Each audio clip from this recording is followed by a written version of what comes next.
سر real estate میں 500 ارب روپیہ جو ہے وہ ٹیکس نہیں دیا جاتا. ریئل اسٹیٹ میں ایسے ایسے لوگ ہیں جن کا ٹیلی ویژن کے اوپر نام لینا جو ہے منع ہے. وہ جو 190 ملین کی ڈکیتی ہے اس میں وہ بھی شامل ہے. 500 ارب روپیہ جو ہے نا 500 ارب روپیہ چوری ہو رہا ہے, اور لینڈ ویلیویشن کے مد کے اندر جو ہے نا وہ یہ سارا پیسہ چوری ہو رہا ہے. اس کے بعد ٹوبیکو ہے, 240 ارب روپیہ چوری ہو رہا ہے. دو کمپنیز جو دونوں فورن کمپنیز ہیں وہ 99% ٹیکس پے کر رہی ہیں, اور باقی تمام کمپنیاں جو 40% ہیں وہ 1% ٹیکس پے کر رہی ہیں, اور وہ لوگ ہماری پارلیمنٹ میں پہنچ چکے ہوئے ہیں. انجانے میں اپنی گورنمنٹ کو نہیں چارج شیٹ کر گئے؟ نہیں, اس میں اور بھی کافی انہوں نے جو ہے جامعات کے وائس چانسلر کو کہا کہ وہ ارب پتی بن گئے ہیں. پھر اس کے بعد کوئی آٹو موبائل سیکٹر میں کہا کہ جی 50 ارب کی چوری ہو رہی ہے. ریئل اسٹیٹ میں 50 روپے کا ٹیکس نہیں دیا جاتا. یہ سارے 2000 ارب کا انہوں نے کہا جی یہ کھانچے مارے جاتے ہیں, فراڈ کیا جاتا ہے. بالکل بہت اچھی بات کی ہے, مگر اس میں کافی سارے سوال آتے ہیں. سب سے پہلے تو یہ ہے کہ اس کی ذمہ داری جو ہے ان کا کام ہے, گورنمنٹ کا کام ہوتا ہے, مسئلہ ہوتا ہے, مسئلے کا حل نکالنا. تو یہ ایک نیا سلسلہ ہے. رقائے صاحب کا ایک خاص سٹائل ہے کہ یہ گورنمنٹ میں ہوتے ہوئے مسئلے کی نشاندہی کرتے ہیں. تو انسان یہ پوچھے کہ جناب یہ جو کارٹیلز, یہ جو کلیپٹوکریسی کہتے ہیں جس میں ایک محدود طبقہ پوری طاقت پکڑ لیتا ہے, معاشی بھی اور سیاسی بھی, تو یہ جو کلیپٹوکریسی ہے ہماری, اس کا ذمہ دار کون ہے؟ یہ 35 سال سے, پچھلے سے کم از کم 25 سال سے خواجہ صاحب کے دوستوں کی یا ان کے بزرگوں کی, اور ان کے اب تو نیکسٹ بچے آ گئے ہیں, ان کی حکومت رہی ہے. تو یہ لوگ جو سارے لائے گئے جن کا یہ سیمنٹ کے کارٹلز کا ذکر کر رہے ہیں, تمباکو کا ذکر کر رہے ہیں, سریے کی, آٹو موبائلز کی, تمباکو کی فار ایگزامپل انہوں نے بات کی. تمباکو کا یہ جو کہہ رہے ہیں ان کے دائیں بائیں ہی وہ لوگ بیٹھے ہوئے ہیں, وہ ایک بہت بڑا گروپ ہے. یہ جو صحیح کہہ رہے ہیں کہ 99% 2 کمپنیاں دیتی ہیں, باقی جو سگریٹ پتہ نہیں کتنے ارب روپے کی, ایک دفعہ کوشش بھی ان پہ ہاتھ نہیں ڈالا جا سکتا, کیونکہ ان کا ایک گروپ ہے, وہ مردان گروپ کہلاتا ہے, اور وہ اس میں زیادہ تر نون لیگ کے لوگ ہیں. انہوں نے ٹکٹیں ان کو دیں. اس کے بعد وہ جو اس وقت پی ٹی اے انڈیپینڈنٹ کے نام پہ نون لیگ کے کافی سینیٹرز لڑے تھے, تو وہ بعد میں پی ٹی آئی کا ساتھ دینے لگ پڑے. دوبارہ یہ حکومت گرانے کے لیے پورا کا پورا ٹوبیکو گروپ جو ہے وہ ان کی حکومت میں استعمال ہوا, اور ان کی حکومت کا حصہ ہے, ان کی پارٹی کا حصہ ہے. تو یہ سب سے زیادہ, جس طرح آپ نے اپنے ابتدائیے میں کہا, یہ اپنی ہی پارٹی پہ, ڈار صاحب پہ اور اس حکومت پہ سب سے بڑا الزام انہوں نے لگایا.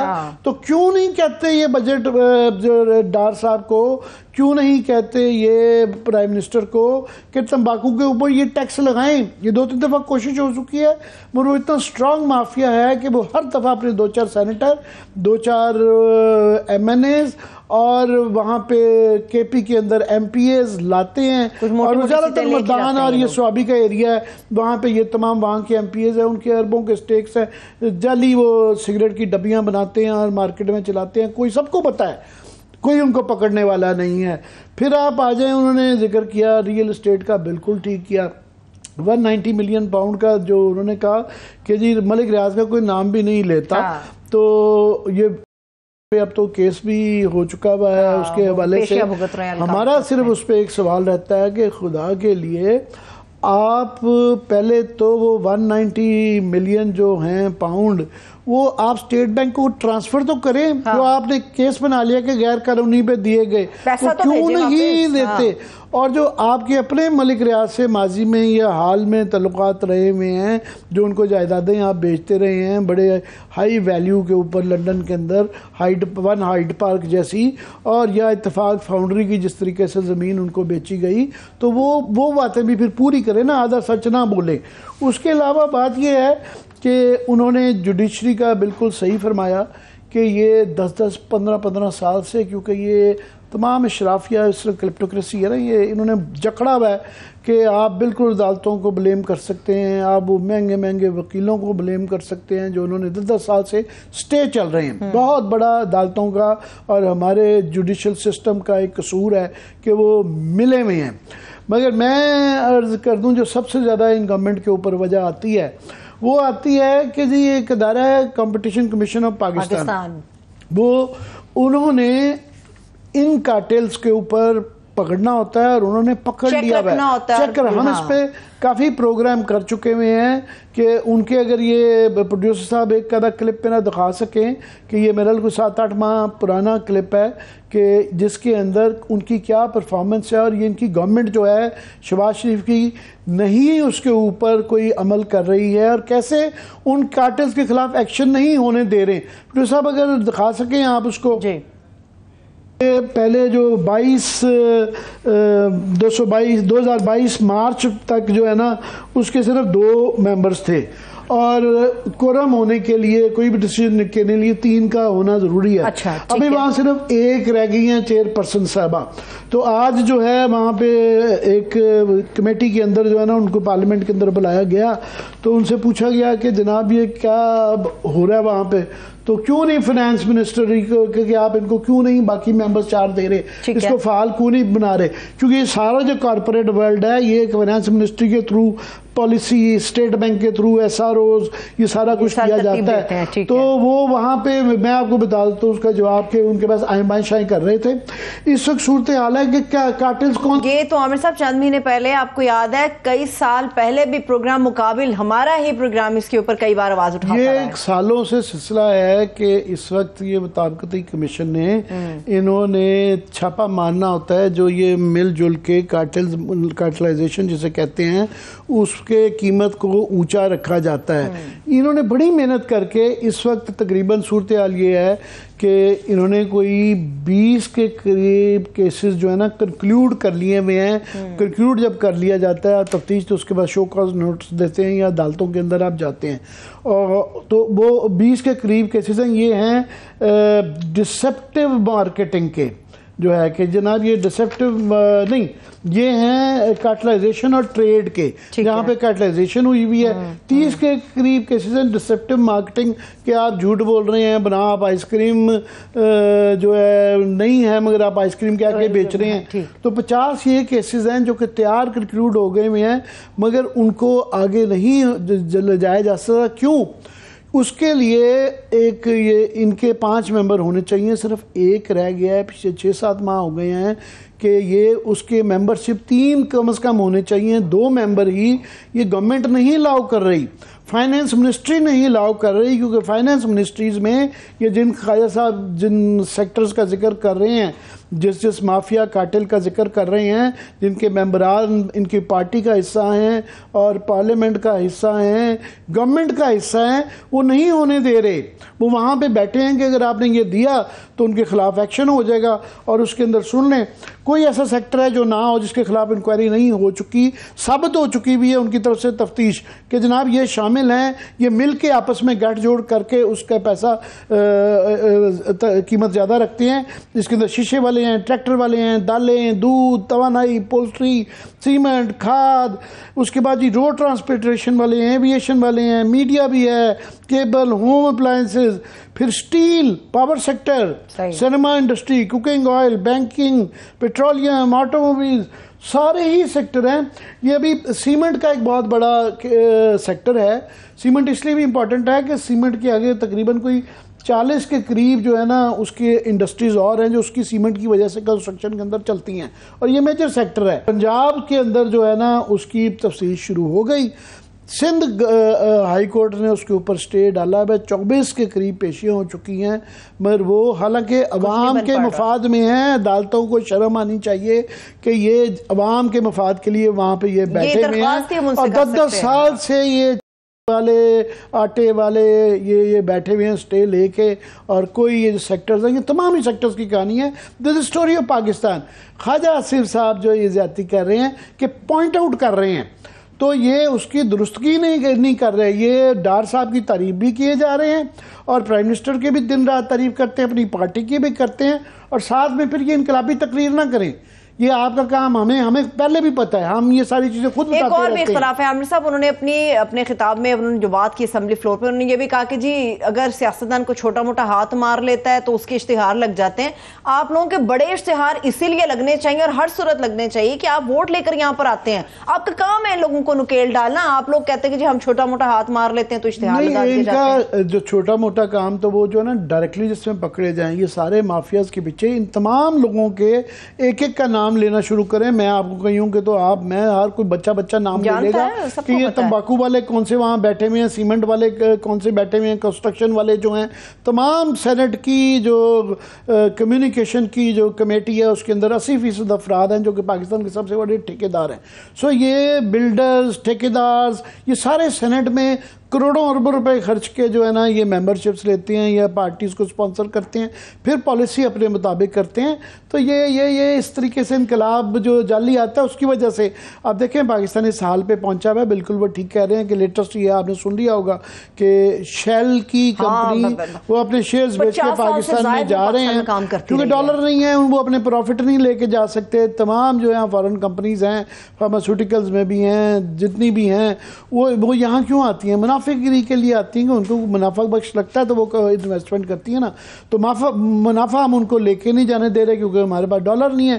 تو یہ ساری یہ ون آفٹر انادر کچھ چھوڑ چکی ہیں, کچھ جا رہی ہیں, کچھ چلی جائیں گی. تو یہ ان کے اوپر ہاتھ ڈالیں نا, ہمیں باتیں نہ سنائیں. تھوڑا سا اس کے اندر اپنے جوش و جذبات میں وہ تمام ہی سارے وائس چانسلروں کو رگڑ گئے. ہو سکتا ہے آئی ایم شور کچھ اس کے اندر وائس چانسلر انہوں نے معافی مانگنے کا مطالبہ کیا مگر سب کو آپ نے کر دیا. انہوں نے پوری میرا لائک ان کی کافی سارے وائس چانسلرز نے کٹھے مل کے اس پہ پروٹیسٹ کیا کہ ساروں کو آپ رگڑا نہ لگائیں. تو اسی طرح ہی ساری انڈسٹری بھی ساری خراب نہیں ہے, سارے سیمنٹ والے, سارے کاروں والے تو تقریباً ساری ویسے انہوں نے کہا کہ اسمبلی میں میرے دائیں بائیں یہ لوگ موجود ہیں, نام بھی لینے چاہیے تھے. اگر ایک شخص کا نام لیا تو ان کے نام بھی لینے چاہیے تھے. دلیرا نہ تو گفتگو اور خطاب تو عامر صاحب پھر یہی ہوتا ہے, ایسی باتیں تو کوئی بھی کر لیتا ہے, ایسا انقلاب تو کوئی بھی کر لیتا ہے. بات یہ ہے کہ ہم ان سب کو ہمارے ساتھ جیسے ہی مڈل کلاس یہ تھے, ہمارے سامنے ہی جاوید ہاشمی صاحب موٹر سائیکل پہ آئے تھے, لیاقت بلوچ آئے تھے, خالد صاحب کا بھی کوئی ہمارے جیسے ہی حال تھا, اسفندیار ولی صاحب کا بھی ہمارے جیسا ہی حال تھا, فضل الرحمان صاحب جو ہے ایک بستے کے اوپر جو ہے نا کسی سے لفٹ کر کے ٹوٹی پوٹی گاڑیوں میں آتے تھے. یہ ساروں کا لائف سٹائل دیکھ لیں اور ان کے ٹیکس دیکھ لیں تو یہ پورا نظام ہی اس طریقے کا وہ آ گیا. اچھا میں بریک کی طرف چلی جاؤں. ابھی بریک پر جانے سے پہلے آپ کو بتا دوں وہ ترین صاحب کی پارٹی کو نوٹس آ گیا ہے عامر صاحب کے نام بدل لیں.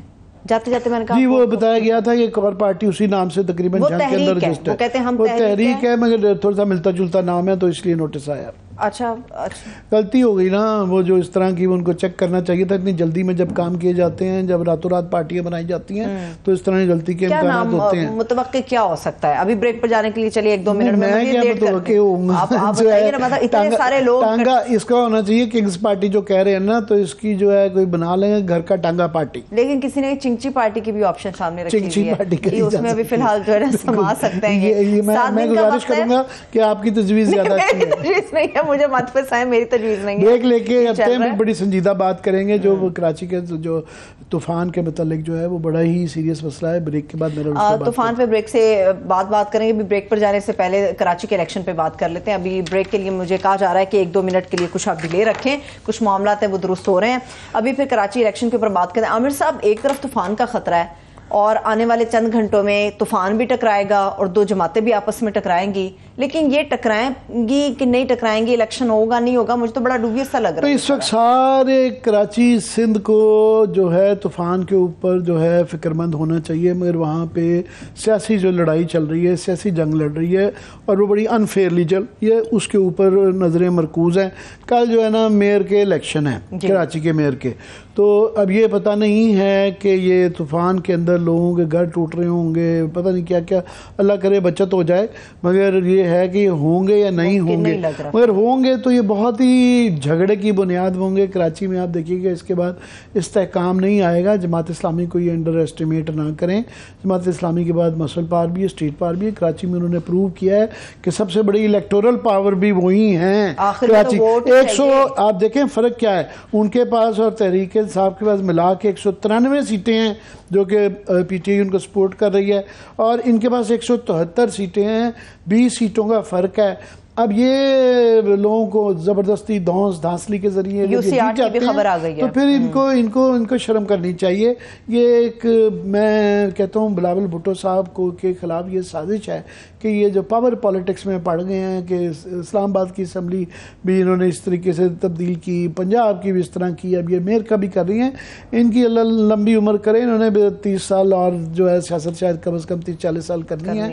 یہ باتیں آگے آئیں گی، کل کو ان کے خلاف جب یہ چیز ہوا کریں گی تو یہ کس منہ سے پروٹیسٹ کریں گے۔ چلے بریک سے واپس آ کے اس کے اوپر میں بات کر لیں۔ کچھ متضاد خبریں بھی آ رہی ہیں پاکستان تحریک انصاف کو لے کے اور پیپلز پارٹی کے درمیان۔ ایک چھوٹی سی بریک سے واپس آ کے سائیکلون اور کراچی کے ہونے والے جو میئر کے انتخاب ہیں اس کے اوپر بات کرنے جا رہے ہیں، ہمارے ساتھ رہیے۔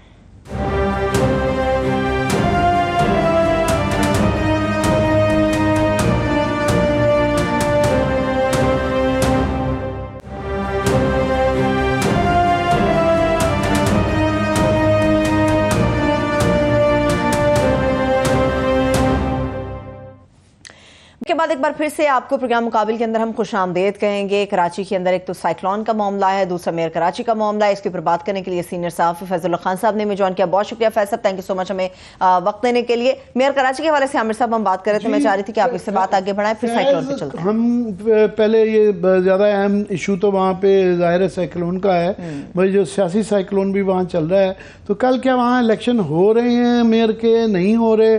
تو اگر ہوتے ہیں تو وہاں کیا آپ کو نظر آ رہا ہوتے؟ بالکل عامر صاحب، الیکشن فائنلی اب ہونے جا رہے ہیں، کل میئر کراچی کے الیکشن ہونے جا رہے ہیں۔ آج سندھ ہائی کورٹ میں اس حوالے سے ایک اہم سماعت تھی۔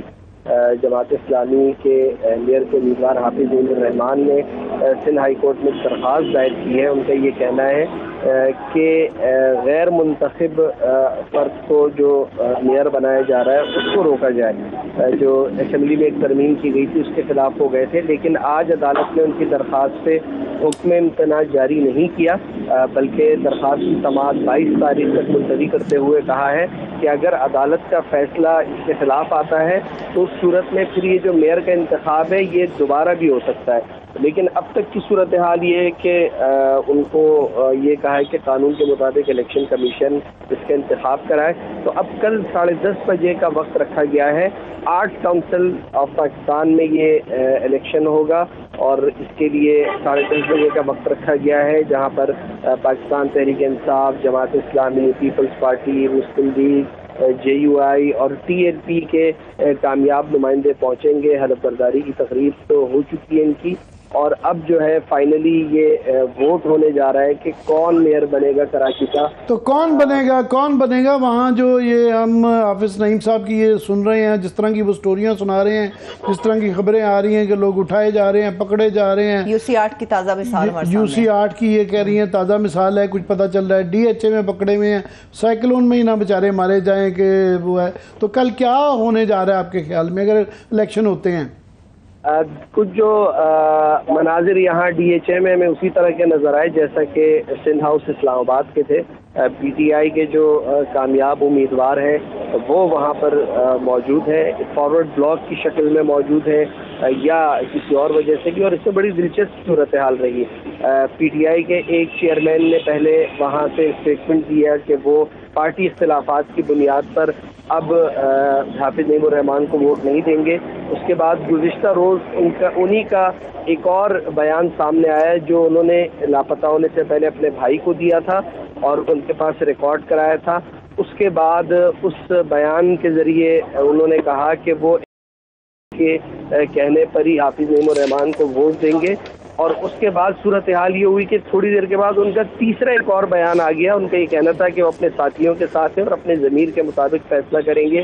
جو ان کے ساتھیوں نے فیصلہ کیا ہے اس کے مطابق وہ کسی کو ووٹ نہیں دیں گے، بلکہ وہ اس الیکشن میں غیر جانبدار رہیں گے۔ تو اس کے بعد اب صورتحال کچھ ایسی ہو گئی ہے کہ میئر کے الیکشن میں زیادہ امکان اب یہ دکھائی دے رہا ہے اگر PTI کے وہ کامیاب امیدوار حصہ نہیں لیتے تو مرتضی وہاب اس میں جیت جائیں گے، کیونکہ مرتضی وہاب کے لیے ہمیں بتایا جا رہا ہے کیونکہ وہ الیکٹڈ نمائندے نہیں ہیں، ان کے لیے اسپیشل قانون بنایا جا رہا ہے تاکہ وہ بن سکیں۔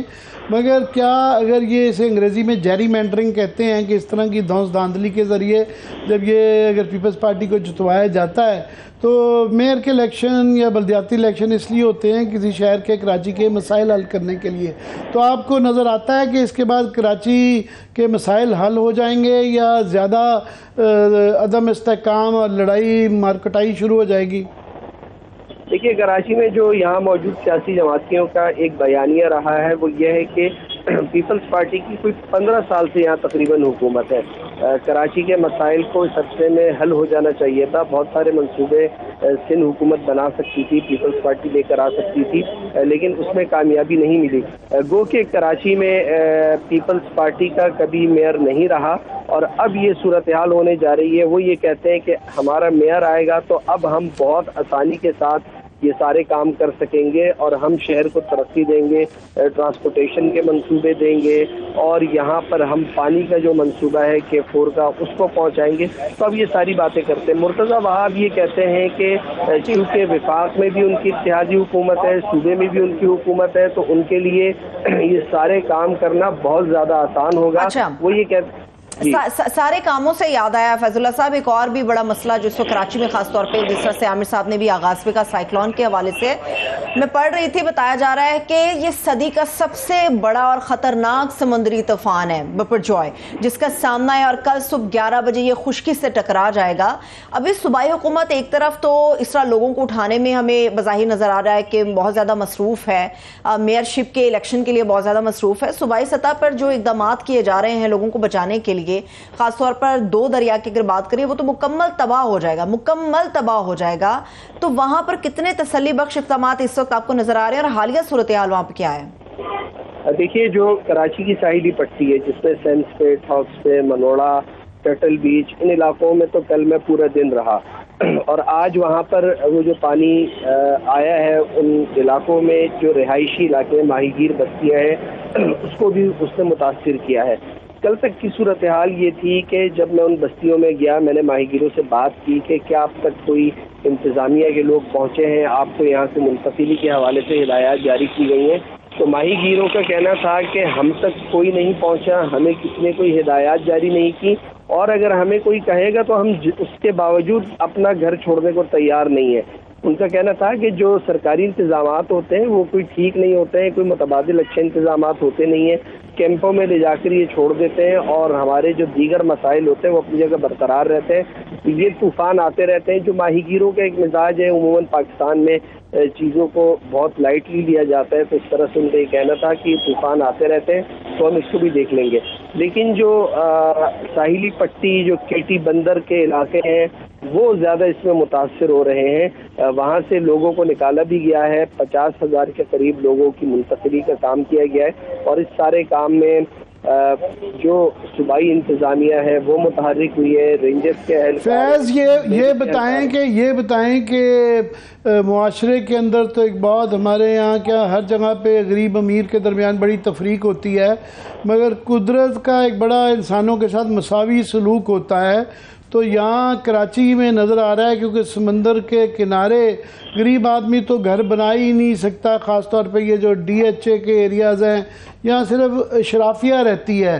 تو یہ اشرافیہ کو زیادہ اس کے نقصانات ہیں اور بتایا جا رہا ہے کہ وہاں سے بھی ایویکویشن گھر خالی کروائے جا رہے ہیں, کسی جگہ کروائے جا رہے ہیں نہیں. وہاں کی ذرا اشرافیہ کے علاقے کی بتائیں کیونکہ ان کے گھر آفت کبھی کبھی آتی ہے. بالکل, یہ عامر صاحب اشرافیہ کے گھر تو وہاں پر بڑی بلند و بالا عمارتیں ہیں اور وہ بالکل سمجھ لیں کہ سمندر کے اندر ہی بنی ہوئی ہیں, تو ان کو زیادہ اس حوالے سے خطرات ہیں اور انتظامیہ نے ان سے کہا ہے کہ وہ لوگ اپنے گھروں کو خالی کر کے چلے جائیں اور فی الحال اس معاملے میں نہ رہیں کہ گھر کا کیا ہوگا, کیونکہ جان بچانا زیادہ اہم ہے. لیکن ابھی تک اس ہدایات پہ کوئی بہت زیادہ عمل دکھائی نہیں دیتا ہے. ایک معاملہ وہ یہی ہے کہ جو سمندری طوفان کا معاملہ ہے پاکستان میں, کراچی میں, اس کو بہت زیادہ کوئی سیریس نہیں لیا جاتا. جو ہم دیکھتے ہیں کہ بڑے بڑے طوفان ہمارے خطے میں یا پھر ملیشیا میں, جاپان میں, دیگر جگہوں پر آتے رہے ہیں, اس کے برعکس پاکستان میں اس معاملے کو بہت لائٹ لیا جاتا ہے. تو یہی وجہ ہے کہ اب تک اس حوالے سے کوئی وہ ہلچل نظر نہیں آ رہی ہے. ہاں آج بارشوں کا سلسلہ شروع ہوا ہے, وہ اس بارشوں کے نتیجے میں اگر کل یہ بارشیں مزید ہوتی ہیں تو اس کے نتیجے میں جو ہمارے نالے ہیں وہ اوور فلو ہو جائیں گے, کیونکہ اس کی صفائی کا کام تو ہوتا نہیں ہے. اچانک سے جب کوئی اس طرح کا الرٹ آتا ہے کہ بارش ہونے والی ہے تو انتظامیہ جاگتی ہے, چینلز پہ خبریں چلتی ہیں, تو اس کے بعد ایک نمائشی چند اقدامات جو ہے وہ اٹھا لیے جاتے ہیں, لیکن ان کے حوالے سے بھی کوئی بھرپور کام نہیں ہوتا ہے. تو یہی صورتحال ہے کہ اگر بارش ہوتی ہے تو اس کے نتیجے میں وہ نالے اوور فلو ہوں گے اور پھر وہ پانی گھروں میں جائے گا, سڑکوں پہ جائے گا, اور پھر وہی اللہ نہ کرے وہی مناظر جو ہم عموماً بارش میں کراچی میں دیکھتے ہوئے نظر آئیں گے. ایک معاملہ یہ ہے کہ بہت سارے علاقوں میں ترقیاتی کام بھی ہو رہے ہیں. ڈی ایچ اے کے علاقے میں بھی کچھ ترقیاتی کام شروع ہوئے ہیں, اس کی وجہ سے کھدائی ہوئی ہے, بارش ہوتی ہے تو وہاں پر بھی بہت زیادہ مسائل کا سامنا کرنا پڑے گا. تو سائیکلون ہے, اس کے ساتھ ساتھ بارشیں ہیں, یہ دونوں چیزیں آ گئی ہیں. انفراسٹرکچر کراچی کا کوئی بہت بہترین نہیں ہے جو ان بارشوں کو سہ سکے, تو یہ پریشانی اپنی جگہ موجود ہے.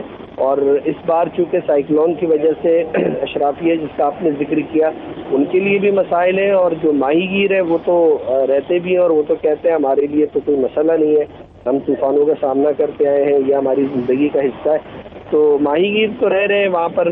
یہ جو جن علاقوں کا میں گیا, سینس پہ, ٹھاکس پہ, منوڑا بیچ, ماہی گیروں کی صحیح کہہ رہے ہیں, سمجھ بھی آتی ہے کہ ایک تو ان بیچاروں کے پاس چھوٹی سی جھونپڑی ہوتی ہے, اتنے احساسے ہوتے ہی نہیں ہیں کہ وہ, ہاں ان کے مویشیوں پہ ہماری اکثر انسانی جانوں پہ زیادہ توجہ رہتی ہے, مویشیوں پہ کم ہوتی ہے.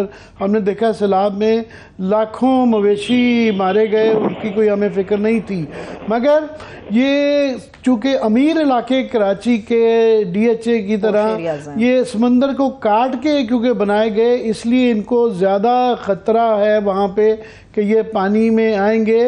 اور کہا تو یہی جا رہا ہے کہ کیٹی بندر کی طرف یہ اس کا رخ ہے سائیکلون کا, مگر اس کا اگر 25-30% بھی کراچی کی طرف آتا ہے, کیونکہ یہ اتنا بڑا پاکستان کا سب سے بڑا شہر ہے, دنیا کے چند بڑے شہروں میں سے ہے, تو اس 25-30% افیکٹ بھی آیا تو یہاں کیا ہم اس کے لیے دماغی طور پہ, فزیکلی, انتظامی طور پہ تیار ہیں؟ عامر صاحب, ہم کسی چیز کے لیے تیار نہیں ہیں. یہ تو بس اللہ سے پناہ مانگنی چاہیے کہ یہاں زلزلہ نہ آئے یا طوفان نہ آئے, کیونکہ دیکھیے اس کی وجہ یہ ہے کہ تیاری تو خیر کسی کی نہیں ہے. دوسرا جو ایک اہم معاملہ ہے, یہاں پر کسی قسم کی کوئی رضاکاروں کی یا شہریوں کی تربیت کا انتظام نہیں ہے. یعنی یہاں پر آبادی ہے کراچی کی 2-2.5 کروڑ کی آبادی ہے, نہ تعلیمی اداروں میں کوئی تربیتی نظام ہے, نہ کوئی ڈیفنس کے سول ادارے موجود ہیں جو آپ کو بتا سکے کہ کسی مشکل صورتحال میں اگر عمارت میں آگ لگ جائے آپ نے وہاں سے کیسے نکلنا ہے. یدی وہاں ریسکیو کا انتظام نہیں ہوتا, وہ سیڑھیاں موجود نہیں ہوتی ہیں, تو یہ تو بہت بڑے معاملات ہیں. اچھا, اس کے حوالے سے کوئی آگاہی بھی نہیں ہے, کوئی بتانے والا بھی نہیں ہے, تو اللہ نہ کرے یہ صورتحال اگر ہوتی ہے تو یہاں تو بہت خوفناک معاملہ ہو جائے گا. اور پھر جیسا کہ آپ نے ذکر کیا کہ ڈی ایچ اے کے بہت سارے علاقے تو ایسے ہیں کہ وہ سمندر کے اندر تک آگے تک جا کر بنائے گئے ہیں, وہ بہت زیادہ خطرے میں, وہ تو خطرے میں اپنی جگہ ہے. اگر یہ طوفان کوئی اس طرح کا آتا ہے تو پورا کراچی خطرے میں ہے, یعنی اس کے بعد آئے گا, اور پھر آپ کے پاس انتظام نہیں ہے. یعنی ہمارے جو سرکاری ادارے ہیں ان کے پاس نہ تو اتنے وسائل ہیں, نہ ان کی اتنی کیپیسٹی ہے کہ وہ اس معاملے کو اچھے طریقے سے ہینڈل کر سکیں.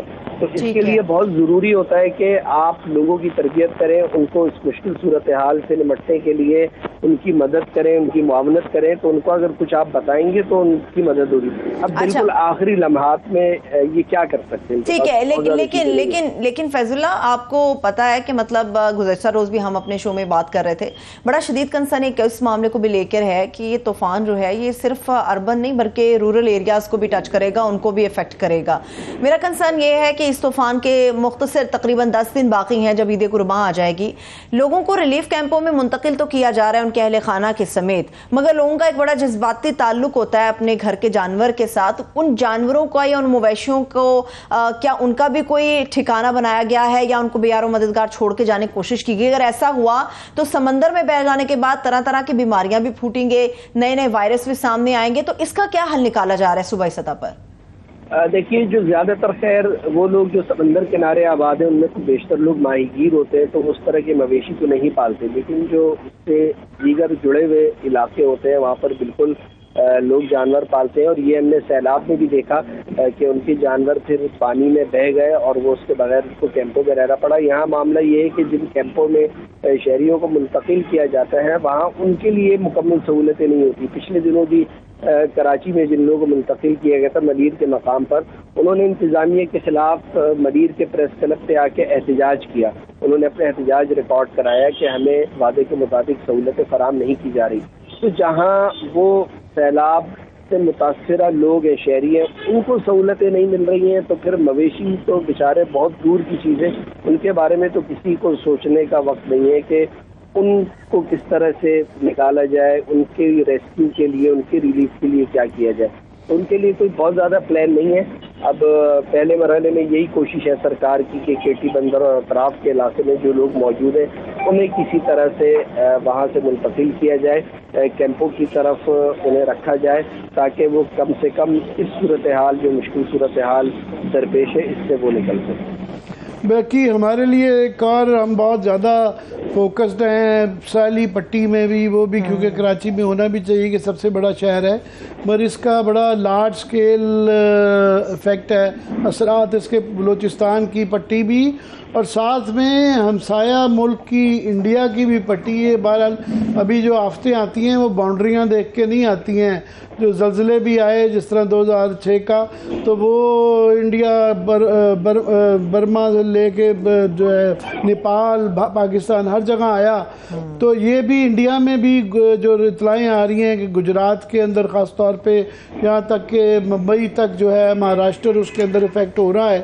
تو کوئی ایسے موقع پہ میرا خیال ہے کہ ایک لارجر بھی بین الاقوامی جو ہے اس کی تدبیر ہے۔ مگر کراچی میں فیض کیونکہ یہ پہلی تجربہ نہیں ہے، ٹھیک ہے آپ صحیح کہہ رہے ہیں، رضا کرانا کوئی تربیت نہیں دی جاتی ہے، یہ ان ملکوں میں زیادہ ہوتا ہے جہاں بڑی تواتر کے ساتھ اس طرح کے حادثے ہوتے ہیں، کیونکہ یہ پہلی دفعہ ہے کہ اس طرح کا سائیکلون اندر کی پٹی کی طرف عربین سی کی طرف آیا ہے۔ پہلے ہمارے اس خطے میں ہلکا پھلکا ٹچ کرتے رہے ہیں، اتنے بڑے اثرات نہیں رہے ہیں، اس لیے لوگوں کو آپ کہہ سکتے ہیں کہ اس کا تجربہ ہی نہیں ہے۔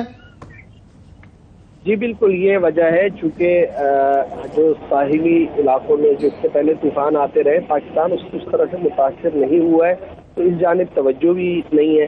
لیکن یہ بات بالکل درست ہے کہ پہلی بار ایسا ہوا ہے کہ اس پر بہت زیادہ بات ہوئی ہے، پاکستانی میڈیا پہ اس حوالے سے بہت زیادہ بات ہو رہی ہے، مسلسل رپورٹ نشر ہو رہی ہیں، جو محکمہ موسمیات ہے وہ لمحہ بلمحہ اس کی اپڈیٹ دے رہا ہے، تو اب لوگوں کی اس میں دلچسپی بڑھی ہے اور لوگوں کو اندازہ ہو رہا ہے کہ یہ ایک خطرناک معاملہ بھی ہو سکتا ہے۔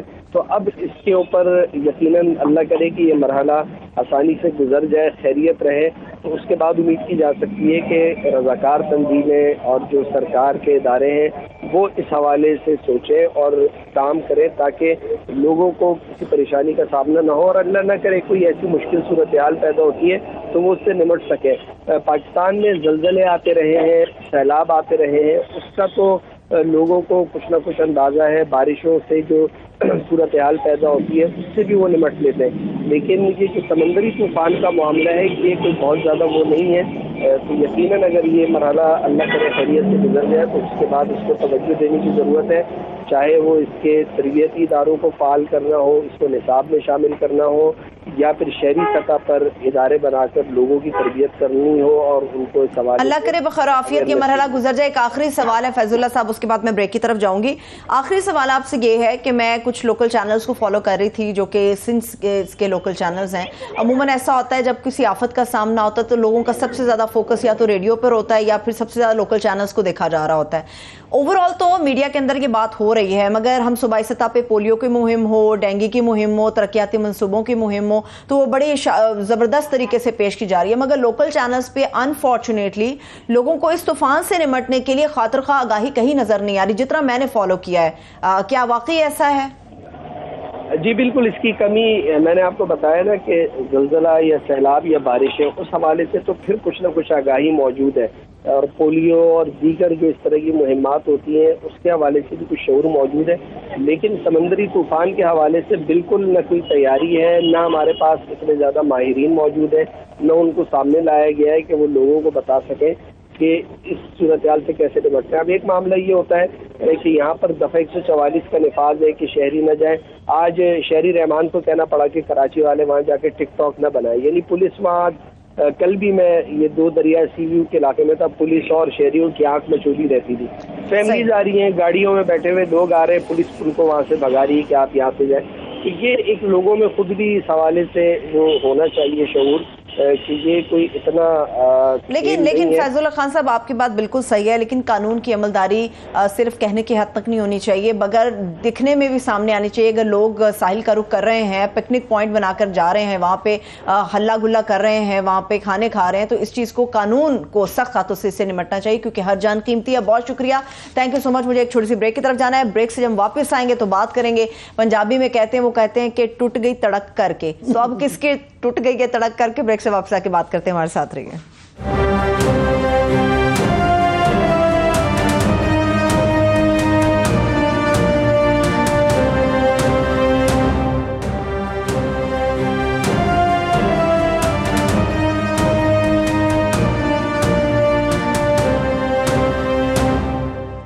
بریک کے بعد ایک بار پھر سے پروگرام میں ہم آپ کو خوش آمدید کہیں گے. عامر صاحب, ٹیزر میں چھوڑ گئی تھی, اب آپ مجھے کلیئر کریں گے واقعی ٹوٹ گئی ہے یا ابھی کچھ باقی ہے؟ وہ پورا سنائے نا, لائی بے قدرہ نال یاری تے ٹوٹ گئی تڑک. ان دونوں میں بے قدرہ کون تھا؟ بے قدرہ کہ یہ لڑائی اس لیے ہے کہ یہ دیکھیں, یہ ایک اسے کہتے ہیں اسٹرینج بیڈ فیلوز, کہ آپ کٹھے کر کے جب اس طرح کا ایک ہر قسم کا آپ نے بھانمتی کا کنبہ کٹھا کیا ہو, تو یہ جو پی ڈی ایم ہے یہ ایک پی سی بی چیئرمین کے اوپر ڈیسائیڈ نہیں کر پا رہی, اور اس وقت 2 متحارب گروپوں میں بن گئی, اور بتایا جا رہا ہے کہ لڑائی بڑی سیریس ہو گئی ہے, کہ اس حد تک چلی گئی ہے. پیپلز پارٹی نے کہا ہے کہ یہاں پہ تڑک کر کے بھی ہو سکتا ہے اگر یہ, کیونکہ فیصلہ کیا ہوا تھا, فیصلہ یہ ہوا تھا کہ جن کی جو منسٹریاں ہیں وہ اس کے ظاہر ہے فیصلے بھی وہ کریں گے.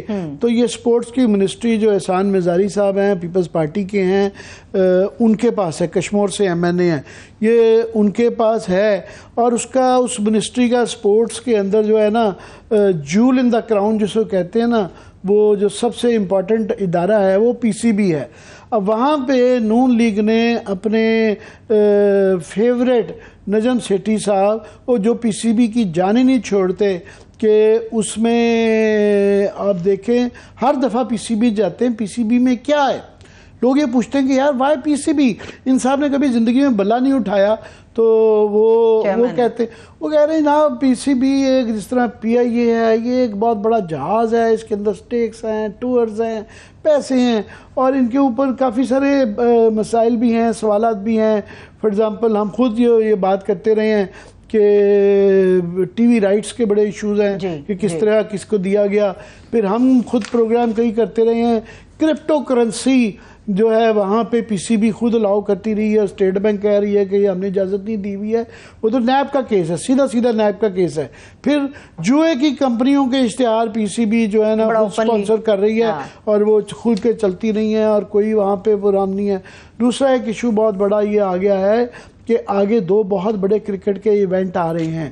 ایک آ رہا ہے ایشیا کپ, جس میں ہم نے فیصلہ کرنا ہے کہ وہ کیونکہ بھارت میں ہو رہا ہے, اور ابھی تک ہم نے یہ ہلکی سی دھمکی نجم سیٹھی صاحب نے دی ہوئی ہے کہ شاید ہم بائیکاٹ کر دیں گے, مگر یہ ایک بہت بڑا فیصلہ ہے جو کہ کر رہے ہیں کہ آپ نے بھارت میں جانا ہے, نہیں ہونا, دبئی میں ہوگا, کیا فیصلہ ہو پاتا ہے, سری لنکا کے اندر ہوگا. تو یہ ایک بہت بڑا فیصلہ ہے جو ڈیسائیڈ کرنا ہے. اور دوسرا ایک بہت بڑا جو ایشو ہے, ورلڈ کپ آ رہا ہے, چند ہفتوں میں ورلڈ کپ آ جائے گا. تو ورلڈ کپ کے لیے بجائے اس کے کہ کرکٹ کا فوکس پی سی بی کا اس طرف ہو کہ بچوں کی تربیت کیسے کرنی ہے, ٹیم کیسے بننی ہے, وہ بلا بلا, تو وہاں پہ جو ہے نا لڑائی مار پٹائی چل رہی, تلواریں نکری ہیں, جو آپ کہہ رہی ہیں نا کڑک کر کے والا وہ ہوا ہے. لڑائی واقعی بہت سیریس ہو گئی بھی ہے, کیونکہ پیپلز پارٹی تک بیک آؤٹ نہیں کر رہی ہے. پیپلز پارٹی کے کینڈیڈیٹ جو ہیں ذکا اشرف صاحب ہیں, ان کا بھی کرکٹ کا تھوڑا تجربہ ہے ان کا, مگر وہ پہلے رہے ہوئے بھی ہیں پر ان کے اوپر کوئی سوالات نہیں ہیں ریلیٹیولی. میں یہ نہیں کہوں گا کہ میرے نجم سیٹھی کا میں ناقد رہتا ہوں, ایک زمانے میں ہمارے بڑے دوست رہے ہوئے ہیں, پر یہ جب سے انہوں نے میرے خیال اپنی عزت گوائی ہے کہ آپ کے ٹیکر گورنمنٹ بن کے آپ یہ جب آپ لیتے ہیں, چھوڑ دیں پنکچروں شکروں کے الزامات جو بھی چھوڑ دیں, تو جب آپ یہ بنتے ہیں جس طرح کے رفیق تارڑ صاحب جو ہیں, آپ 1993 میں آپ فیصلہ دیتے ہیں ان کے حق میں نواز شریف کے, اور اس کے بعد پھر آپ اس کے اندر سینیٹر بن جاتے ہیں, صدر بن جاتے ہیں. تو اسی طرح ہی ان کا جب آپ ان کے کیئر ٹیکر نگران گورنمنٹ ہوتی ہے اور اس کے بعد اس گورنمنٹ کو جوائن کر لیتے ہیں. اسی طرح مصدق ملک صاحب وہ بھی کیئر ٹیکر آئے تھے, منسٹر بنے تھے فیڈرل گورنمنٹ میں, وہ بھی گورنمنٹ جوائن کر لیتے. تو پھر جب اس طرح کا آپ اخلاقی طور پہ کام کریں تو پھر شک ضرور رہتا ہے. ٹھیک ہے, عدالتوں میں یہ چیزیں نہیں پروو ہو سکی, مگر یہ ہے کہ کوئی نہ کوئی وجہ تو ہے. اور Y just P C B میں ہی آپ کا کیا شوق ہے, اور وہ بھی آڈٹ رپورٹس بھی دیتے, وہ ہم وہ چھاپتے رہے ہیں آڈٹ رپورٹس کے کس طریقے سے. یہی اکیلے نہیں, اور بھی باقی کسی کا کام کسی کا زیادہ. شہریار صاحب فار ایگزامپل, ان کی بڑی میں عزت کرتا تھا, بہت بڑے سفارتکار تھے, انہوں نے مس یوز آف فنڈز بے تاشا کیا ہوا ہے. آج ہی مجھے کوئی بتا رہا تھا تو ان سے پوچھا گیا, کچھ تو کافی کروڑوں کا مسئلہ تھا, پتہ نہیں 20 25 30 40 کروڑ, تو انہوں نے کہا مجھے یاد نہیں ہے, پتہ نہیں کدھر خرچ ہو گئے. تو یہ جس طریقے سے گاڑیوں کا استعمال کیا گیا, جس طریقے سے یہ باقی پرکس استعمال کیے گئے, سب کے دور میں ہوئے, کسی کے کم کسی کے زیادہ. ان کے دور میں بھی جو نجم سیٹھی صاحب ہے بہت زیادہ جو ہوئے, پر بہرحال اس وقت وہ ماحول نہیں ہے کہ یہ جو اس لڑائی کو کیا جائے. اسٹریٹجی کس کی کام کرے گی لاسٹ 10 سیکنڈز؟ یہ 10 سیکنڈ مجھے نہیں پتا کہ یہ کیا کرے گی. میں سمجھتا ہوں کہ شہباز شریف صاحب جو ہے نجم سیٹھی صاحب کو نہیں چھوڑیں گے, کیونکہ نواز شریف صاحب ان کے اوپر جو ہے کشتیوں میں بیٹھ کے سیٹھی صاحب جو ہے پی سی بی کو نہیں چھوڑیں گے. بہت شکریہ, تھینکس سو مچ. عامر صاحب دیکھنے والوں کو شکریہ, اجازت دیجیے, اپنا خیال رکھیے, خدا حافظ.